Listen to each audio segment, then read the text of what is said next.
പശ്ചിമേഷ്യയിലെ സംഘർഷാവസ്ഥ ആഗോള വിപണിയിലെ അസംസ്കൃത എണ്ണവിലയിൽ വലിയ മാറ്റങ്ങളാണ് ഉണ്ടാക്കുന്നത്. ഹോർമുസ് കടലിടുക്കിലെ തടസ്സങ്ങൾ സമ്പദ്വ്യവസ്ഥയെ ബാധിക്കുമെന്ന ആശങ്ക ശക്തമാണ്. ഇന്ത്യയുടെ മൊത്തം അസംസ്കൃത എണ്ണ ആവശ്യകതയുടെ 88% ഇറക്കുമതിയെയാണ് ആശ്രയിക്കുന്നത്. ഇതിൽ വലിയൊരു ഭാഗം ഗൾഫ് മേഖലയിൽ നിന്ന് എത്തുന്നതിനാൽ ഈ പ്രതിസന്ധി രാജ്യത്തെ നേരിട്ട് ബാധിക്കും.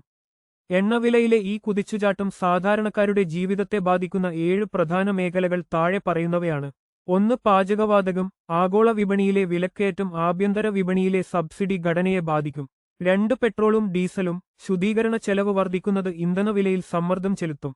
3. പച്ചക്കറി, പാൽ, നിത്യോപയോഗ സാധനങ്ങൾ. ഗതാഗത ചെലവ് കൂടുന്നത് ചരക്കുകൂലി വർദ്ധിക്കാൻ കാരണമാകും. 4. പാക്കറ്റ് ഭക്ഷണങ്ങൾ, ബിസ്ക്കറ്റ്, ചിപ്സ്, പാചക എണ്ണകൾ എന്നിവയുടെ വിലയെയും ഇത് ബാധിക്കും. 5. സോപ്പും ഡിറ്റർജന്റും. പെട്രോകെമിക്കൽ അധിഷ്ഠിത ചേരുവകൾ ഉപയോഗിക്കുന്നതിനാൽ ഇവയുടെ നിർമ്മാണ ചെലവും ഉയരും. 6. പ്ലാസ്റ്റിക് ഉൽപ്പന്നങ്ങൾ, പെട്രോളിയം അധിഷ്ഠിത വസ്തുക്കളുടെ വിലക്കയറ്റം ഉപഭോക്താക്കൾക്ക് തിരിച്ചടിയാകും. 7. ഇലക്ട്രോണിക് ഉപകരണങ്ങൾ, ലോജിസ്റ്റിക്സ് ചാർജ് വർദ്ധിക്കുന്നത് വരും മാസങ്ങളിൽ മൊബൈൽ ഫോണുകൾ അടക്കമുള്ളവയുടെ വില ഉയരാൻ കാരണമായേക്കാം. ഇത്തരം വാർത്തകളും വിശകലനങ്ങളും കൃത്യമായി അറിയാൻ ഞങ്ങളുടെ ചാനൽ ഇപ്പോൾ തന്നെ സബ്സ്ക്രൈബ് ചെയ്യുക.